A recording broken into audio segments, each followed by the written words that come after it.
So guys, let it boil for 5 minutes.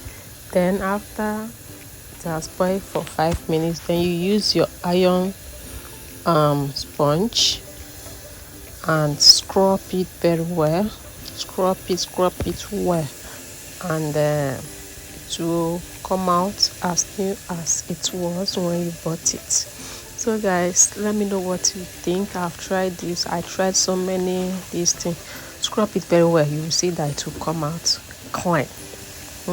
This is real video. Thank you. So thank you for watching, guys. Please subscribe and share this video. Thanks, and God bless you.